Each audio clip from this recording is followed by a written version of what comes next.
It's been a particularly hard week. So, for this particular time of joy, I thought we would take a short hike through Bukit Gasing or Gasing Hill, which is actually a forest reserve as well as having some really nice hiking trails. So this is obviously newish in terms of the entrance, but I like the way they've done it up. Further along, it just really devolves into mud tracks, streams,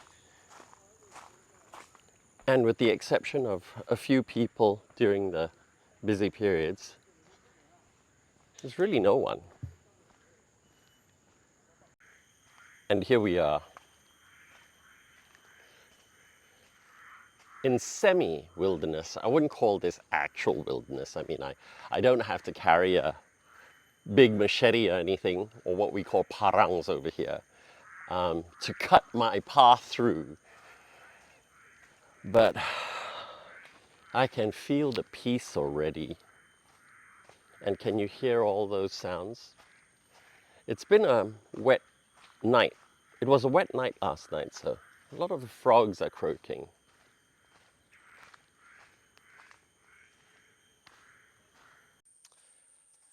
As I mentioned, it's been a long week. A lot of legacy issues to deal with. I'm not going to get into much detail here at the moment, but a lot of legacy issues to deal with. My anxiety has just been shooting through the roof, and there were points when I was like so scared. I'm sorry, I'm looking down because that's basically the track.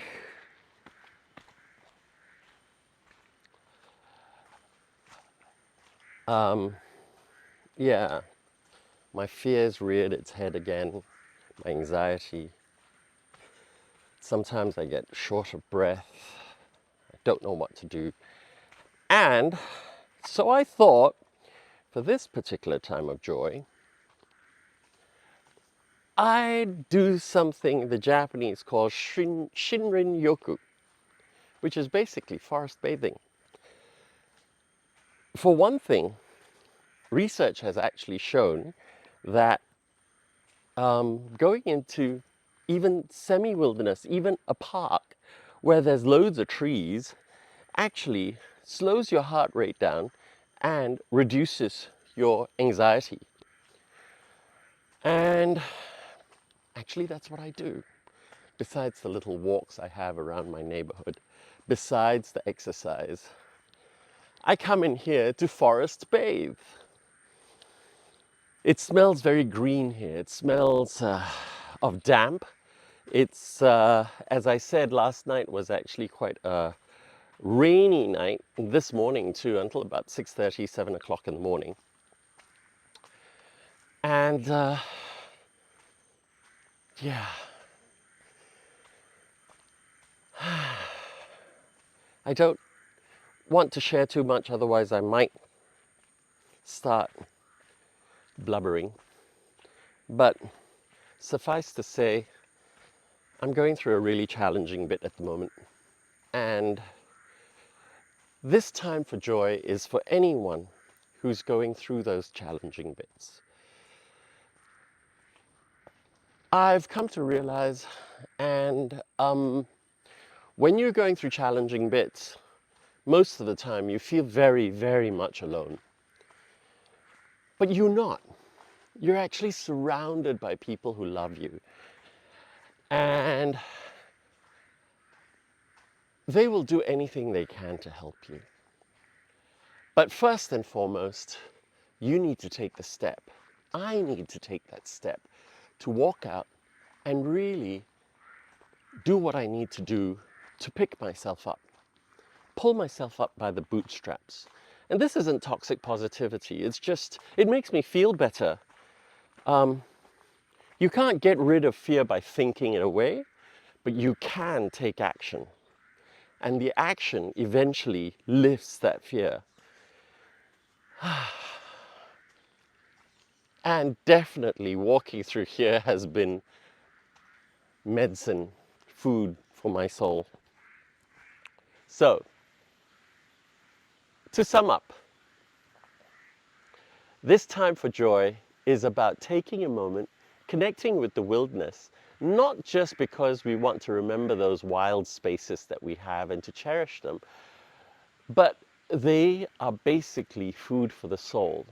They calm you, they are a balm for your senses, they take you out of yourself and remind you that there are good things out there. So, love you all. Thanks for subscribing, hitting that like button, which would really, really help this channel and the algorithm. We're putting together a no-knead challah.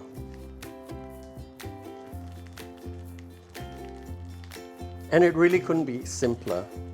So what we need to begin with, always start with the dry ingredients. 510 grams. Which is pretty much about half this packet because this is a kilo.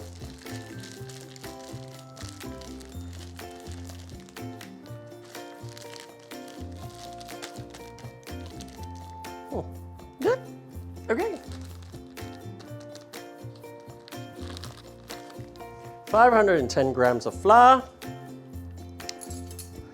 1 3/4 teaspoons, 1 and 3/4. And at this point, always mix it in first, because if you don't and you put the salt on top of it, think of it as a snail. The yeast will die. You will kill it. And dead yeast is not very good to anyone. Okay. All right, and now the salt. We are looking at about 1.5 teaspoons of salt. So let's see if I can do this all at the same time. 1.5 teaspoons. You need a bit of salt in all of this because salt is the flavor of life. Here we go, 1.5 teaspoons. All right. Sugar. Okay, oil. Actually, let's do the oil in a bowl. We are doing about 1/4 cup of oil, which is approximately 50 to 60 grams. So 50 to 60 grams.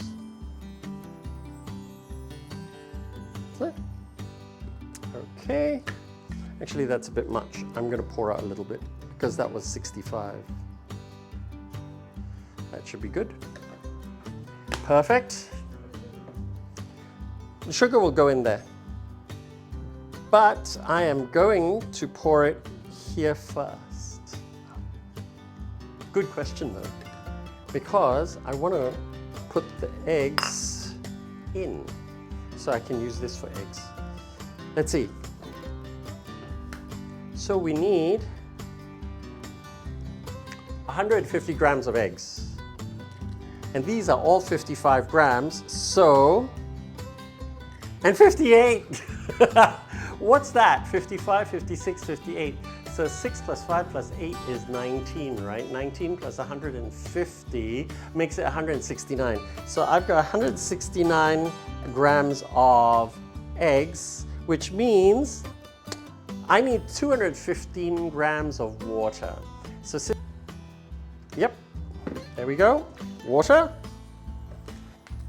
60 grams of sugar.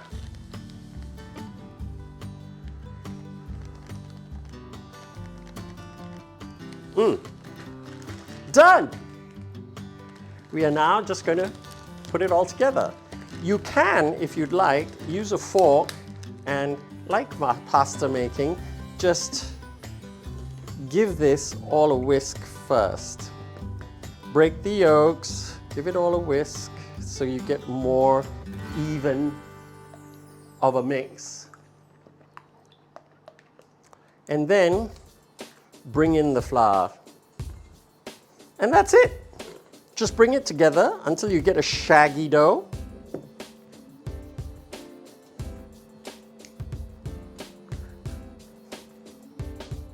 And you don't see any more flour in there. Then what you want to do, scrape it down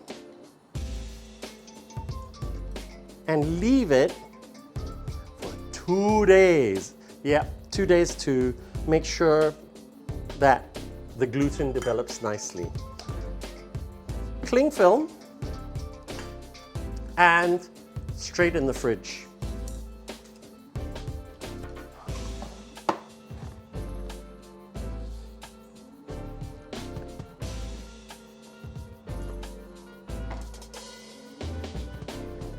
Cling film.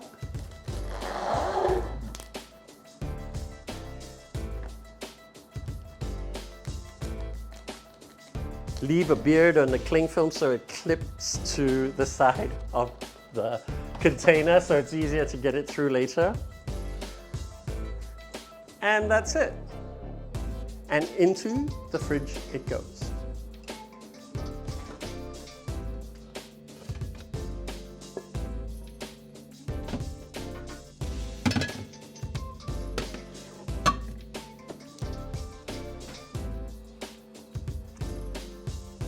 And that's it.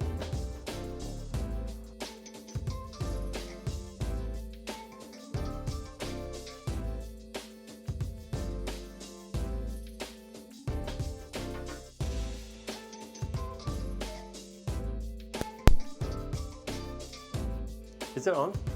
Yeah, it's on. Check. Hi. Hi. Yeah, done. Okay. And now we're going to braid the challah. So here's the dough after 2 days. Basically, it's a no-knead dough. And all you do, grease the bottom of the bowl, put it in. We'll show you that. That was shown in the beginning of the video. But all we do now is, let's see, where's my dough scraper? I think I should put on some flour as well, right? You don't want the dough to stick. So, generously. And I'm using parchment so that afterwards I can just lift it over and put it on the tray. Okay, let's scrape this out.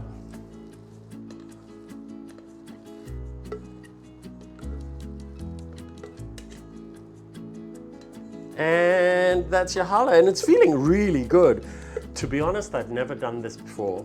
So this is as much of a test. You're watching me test something.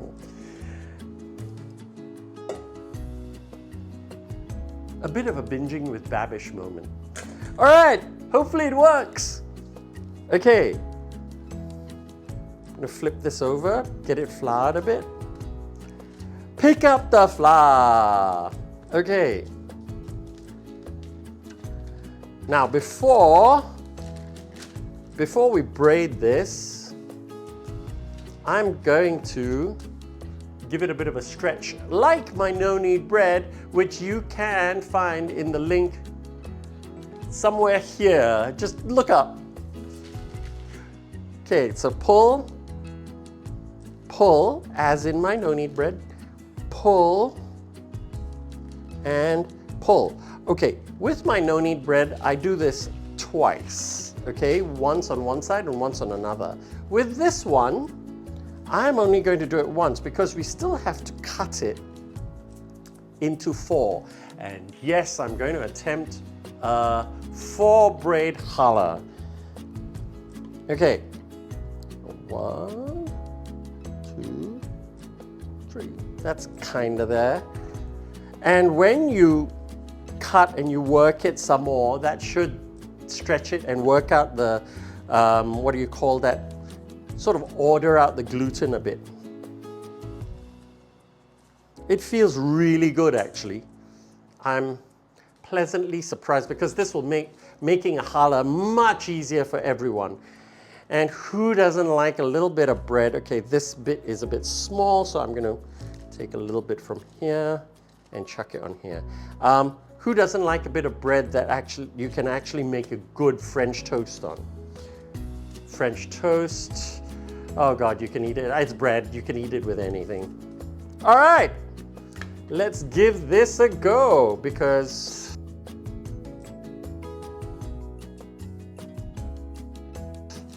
there's 4 of them. Okay. Give it another pull. Don't break it though. And there you go. 1. It will pull back a little bit, but don't worry too much about it. Dum, dum, dum. Okay, pull.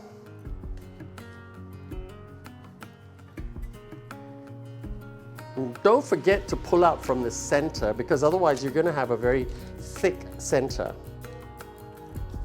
And now we've got 4 strands. Make sure that they're about the same length, same width. If it's slightly thinner, don't worry too much about it. I don't think that's an issue. And now we've got 4. So let's put this in order. And I hope I remember the technique. All right, join. Rub off the dough first. Actually, I'm going to get a little water and stick the 4 tops. Actually, do I need that water? No, I don't think so. Okay, there we go. 2, 3,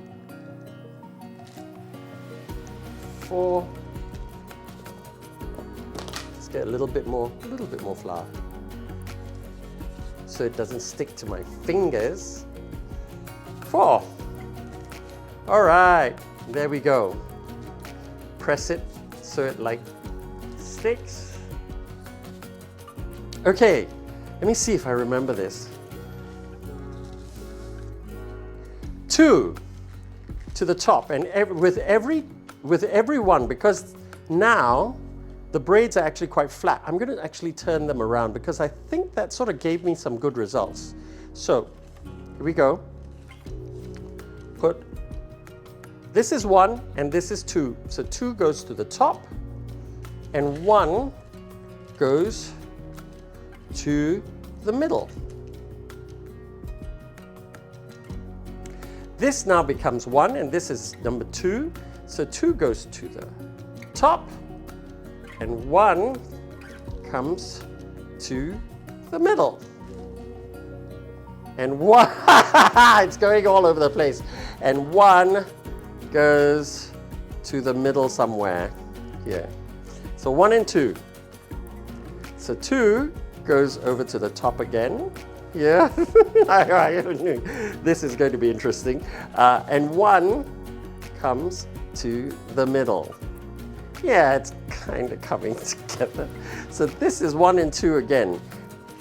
You know what? I'm just going to look at this and do this. I can't fiddle with those anymore.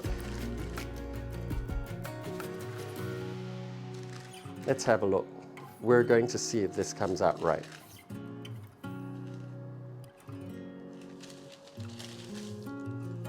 I'm just going to try and put this in the center of the parchment so it doesn't like proof.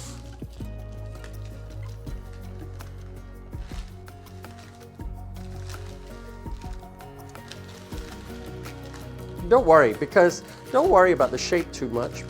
Once you pulled it out straight, it will actually proof out.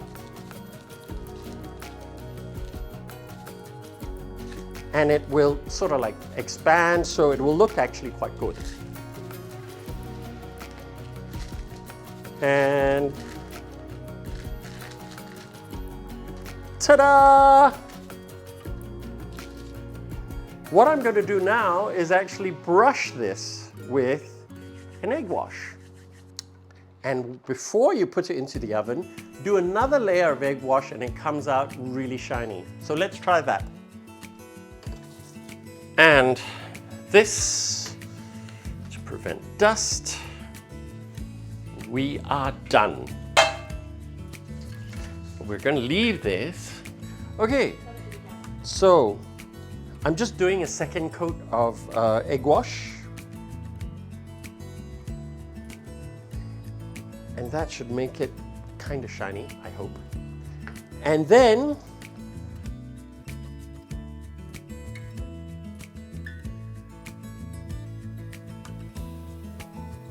not sure how this is going to turn out. This goes into the oven.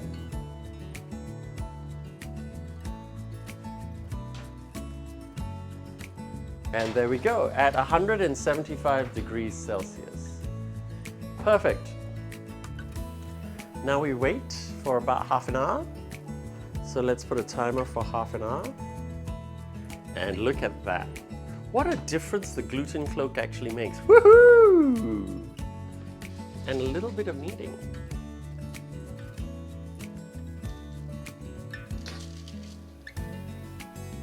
Yummy, yummy in my tummy. Ooh, the sun came out quite nicely, and so did the moons. Huh? Okay. All right. Let's cut this amorphous blob challah. I don't know why, but anyway, it's still kind of like that shape. So, but I've got a feeling it feels really good. It feels really good.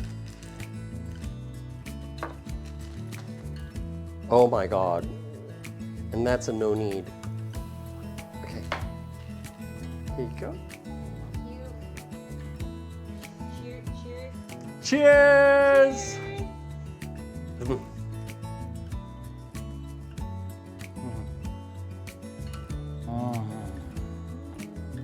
Oh my God. Here's the no-knead challah.